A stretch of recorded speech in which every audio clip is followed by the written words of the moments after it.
ចាជំរាបសួរបងប្អូនទាំងអស់គ្នាចាមកមើលត្រួសអនុស្សាវរីយ៍បងប្អូនទាំងអស់គ្នាកាលពីយើងហែទៀមភាសាទៅភ្នំកលែនបងប្អូនទាំងអស់គ្នាបាន2វត្តបងប្អូនទាំងអស់គ្នាបានវត្តនាគខ្មៅមួយវត្តនេះវត្តនាគខ្មៅហើយនឹងវត្តព្រះក្រាមមួយវត្តបងប្អូនទាំងអស់គ្នាហើយតិចទៀតខ្ញុំនឹងដាក់វីដេអូនៅពេលដែលយើងប្រកេននេះបងប្អូនសិក្ខាបទសមាទិនី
បងប្អូនយើង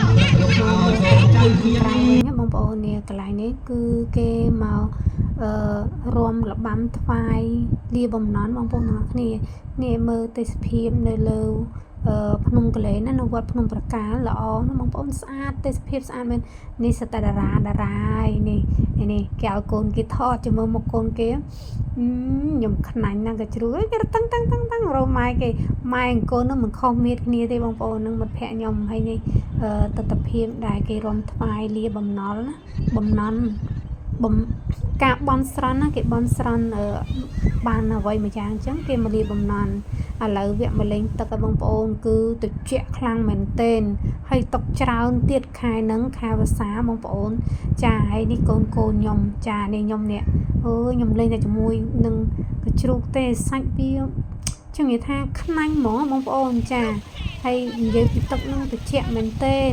ហើយខ្នាញ់ពេកគឺអង្គុយដោះក្អែហ្នឹងកំពុងតែយកសាច់យើងយកសាច់នៅក្នុងទឹកហ្នឹងយើងមកដោះក្អែបងប្អូនអូយសាច់បងសស្ពុះហើយនិយាយទៅត្រជាក់មែនទែនណាហើយខ្ញុំអ្នកចាញ់ល្ងាទៀតបងប្អូនចាឥឡូវដល់វគ្គត្រឡប់មកផ្ទះវិញចាឥឡូវជីណាមកវិញហើយអរគុណច្រើនបងប្អូនជួបគ្នាវីដេអូក្រោយៗទៀតណាបងប្អូនចាកុំភ្លេច